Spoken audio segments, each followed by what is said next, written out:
The Lord of the Flies, authored by William Golding, is an exceedingly thought-provoking and introspective novel that delves deep into the intricacies of the human psyche, shedding light on the grim and sinister aspects of our nature. Through its compelling narrative, Golding skillfully examines the inherent darkness that lies within each individual, exposing the raw reality of human behavior when isolated from society's constraints. The book serves as a powerful exploration into the depths of our collective consciousness, unearthing the primal instincts, savagery, and moral degradation that can ensue when civilization is stripped away. By maintaining the original meaning of the input text, this extended version emphasizes the profound and unsettling nature of Golding's masterpiece, urging readers to reflect upon the intricate complexities of human nature that lie dormant within us all. Set on a remote and uninhabited tropical island, a group of young English schoolboys discover themselves marooned following the devastating crash of their aircraft. At first, they make an effort to establish a sense of order and construct a society that is characterized by civility,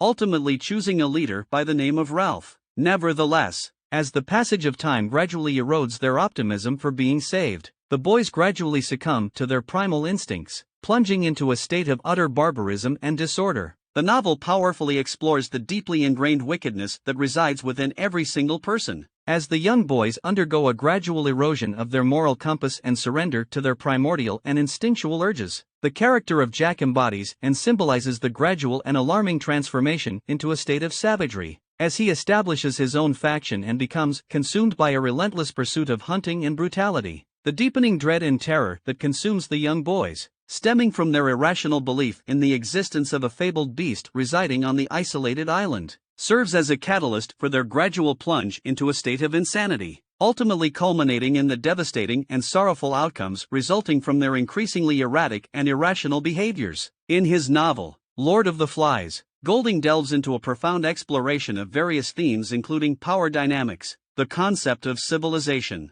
and the gradual erosion of innocence. With meticulous detail, Golding unveils a complex web of interconnected ideas, shedding light on the intricate relationships between these fundamental aspects of human existence. Through his masterful storytelling, he invites readers to contemplate the multifaceted nature of power and its impact on individuals and societies. Furthermore, Golding skillfully dissects the notion of civilization, questioning its inherent fragility and susceptibility to collapse in the face of primal instincts and unchecked authority. Finally, he poignantly portrays the gradual loss of innocence experienced by the young characters, as they navigate the treacherous terrain of their isolated island, ultimately confronting the darker aspects of human nature. Through his rich and thought-provoking narrative, Golding offers readers a profound exploration of these enduring themes, leaving an indelible impression on their understanding of humanity and its complexities. The relentless battle for power and dominance among the group of young boys unearths a profound truth about the precariousness of society and the inherent capacity for darkness that resides within each and every one of us. As the narrative progresses and the plot unravels, the reader is exposed to the gradual deterioration of the moral compasses possessed by the boys, ultimately leading to the erosion of their fundamental sense of humanity.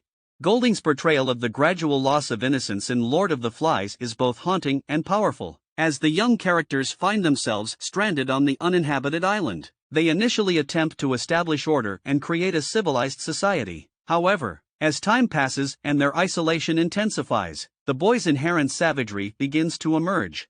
At first, they elect Ralph as their leader, drawn to his charisma and ability to provide a sense of structure. They establish rules and assign responsibilities, symbolizing their desire to maintain a semblance of civilization. But as their fear and desperation grow, the boys slowly succumb to their primal instincts.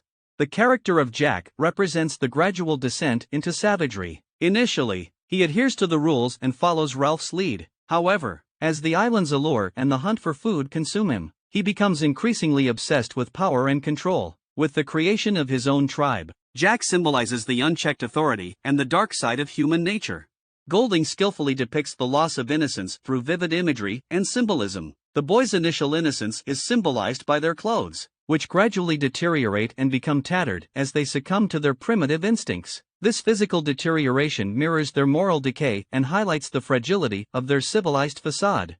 Additionally, the transformation of the island itself reflects the loss of innocence. Initially described as a paradise, it gradually becomes a place of darkness and chaos, The once idyllic landscape is marred by the boys' destructive actions, symbolizing the corruption of their innocence and the loss of their connection to civilization.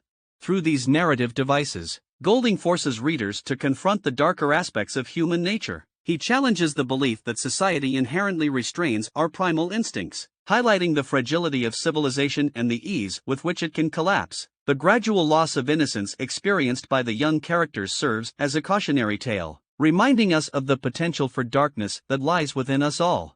Ultimately, Golding's exploration of the loss of innocence in Lord of the Flies leaves readers with an indelible impression. It forces us to question our own capacity for savagery and the delicate balance between civilization and chaos. Through his thought-provoking narrative, Golding offers a profound exploration of humanity and its complexities, leaving us with a deeper understanding of ourselves and the world we inhabit. Throughout Lord of the Flies, Golding portrays the young character's gradual loss of innocence as a cautionary tale, serving as a reminder of the potential for darkness that lies within us all. As the boys find themselves stranded on an uninhabited island, they initially attempt to establish order and maintain a civilized society. However, as time passes and the absence of adult authority becomes more apparent, their true nature begins to surface. At first, the boys elect Ralph as their leader and establish rules and a system of governance. They create a signal fire to attract potential rescuers, build shelters for protection, and even establish a conch shell as a symbol of authority and order. These early attempts at maintaining civilization reflect their innocence, as they still hold on to the values and principles they were taught in their previous lives. However, as the story progresses, the boy's innocence slowly erodes. The character of Jack represents the embodiment of primal instincts and the desire for power and control. He rejects the rules and order established by Ralph, forming his own tribe and indulging in savage behaviors. The once innocent boys, including Ralph and Piggy, are drawn into this darkness, succumbing to their own primal desires and abandoning their moral compass. Golding's exploration of the loss of innocence in Lord of the Flies leaves readers with an indelible impression. He challenges the commonly held belief that society inherently restrains our primal instincts, suggesting that these instincts are always present, lurking beneath the surface. The boys' gradual descent into savagery serves as a warning, reminding us that civilization is fragile and easily dismantled. As the novel reaches its climax, the boy's loss of innocence is vividly portrayed through the hunt and eventual murder of Simon. In this haunting scene, the boys, consumed by their collective hysteria, mistake Simon, who has ventured into the forest, for the beast they fear. Their descent into savagery is complete, as they brutally kill an innocent boy, mistaking him for the very evil they sought to destroy.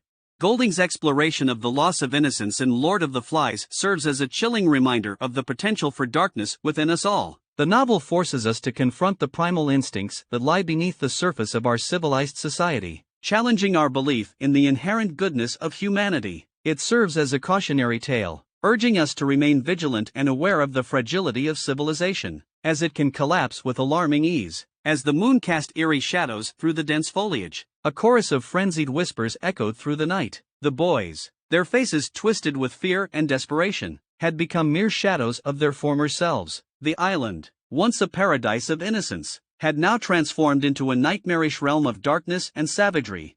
Lost in their collective hysteria, the boys had lost touch with their rationality and humanity. They had succumbed to the primal instincts that lurked within them, consuming their minds like a ravenous beast. It was in this moment of utter chaos that Simon, the gentle and perceptive boy, unknowingly walked into the heart of their madness. As Simon emerged from the dense jungle, his body trembling with a mix of exhaustion and apprehension, the boys' eyes widened with terror. In their distorted perception, they saw not the familiar face of their companion but the embodiment of the beast they had come to fear. Their hearts pounded in their chests, their breaths quickened, and an unrelenting urge to destroy the evil before them consumed their every thought. Driven by an unyielding darkness, the boys surged forward, their cries of hysteria blending into a deafening cacophony. They descended upon Simon, their once innocent hands now transformed into weapons of destruction. The blows landed with a sickening thud, each strike fueling their collective madness. The innocence they had once possessed had been stripped away, replaced by a savage and merciless brutality. In the midst of the frenzy, Simon's voice, so often drowned out by the chaos, was lost to the wind. His plea for reason and understanding fell on deaf ears, his words swallowed by the insatiable hunger for violence. The darkness within the boys had consumed them completely, leaving no room for compassion or empathy. As the life drained from Simon's broken body, a haunting silence settled over the island. The boys, their faces smeared with blood and tears, stood frozen in a moment of realization. The weight of their actions crushed their spirits, for they had not only taken the life of an innocent boy but had also extinguished the last flicker of their own innocence. Golding's exploration of the loss of innocence in Lord of the Flies serves as a chilling reminder of the potential for darkness within us all. Through the brutal killing of Simon, the boys' descent into savagery reaches its climax, exposing the terrifying reality that lies dormant within the human soul. It serves as a haunting testament to the fragility of innocence and the ease with which it can be corrupted by fear, ignorance, and the darkness that resides within us all. As the reality of their actions settled upon them, the boys felt an overwhelming sense of despair. They had come to this island with dreams of adventure and freedom, but now they were faced with the harsh truth of their own capacity for darkness. The once bright flames of hope in their hearts had been replaced by a chilling emptiness. Ralph, the elected leader who had struggled to maintain order and reason amidst the chaos, felt the weight of responsibility pressing upon him. He had witnessed the gradual erosion of innocence within the group, as the boys succumbed to their primal instincts and turned against one another. The loss of innocence was not something that happened overnight but rather a gradual descent into savagery. Piggy, the voice of reason and logic, had met a tragic end, crushed beneath the boulder that Roger had rolled down the mountain. His death was symbolic of the crushing of innocence and the triumph of brutality. The conch, a symbol of authority and civilization, shattered into fragments, mirroring the shattered hopes and dreams of the boys. Jack, once an innocent choir boy, had become the embodiment of savagery. His face, once boyish and innocent, was now smeared with war paint, a reflection of the darkness that had consumed him. He reveled in the power he held over the others, his desire for control overriding any sense of morality. The island, once a paradise, had transformed into a nightmarish landscape. The once lush foliage now seemed menacing, the sounds of the jungle echoing with sinister intent. The boys, once bound by the rules of society, were now slaves to their own desires, giving in to their most primal instincts. Golding's exploration of the loss of innocence in Lord of the Flies serves as a chilling reminder of the potential for darkness within us all. It forces us to confront the reality that under certain circumstances, our civilized veneer can be stripped away, revealing the raw and savage nature that lies beneath. As the boys stood frozen in that moment of realization, they understood the irreversible damage they had caused. The loss of innocence was not just a concept but a tangible reality that had forever changed them. They had seen the darkest corners of their own souls and were left to grapple with the profound consequences of their actions. In the end, the boys were rescued from the island, but they would never be the same. The loss of innocence had scarred them, leaving an indelible mark on their lives. Golding's haunting portrayal of their descent into savagery serves as a warning, a stark reminder that the potential for darkness resides within all of us, waiting to be awakened under the right circumstances.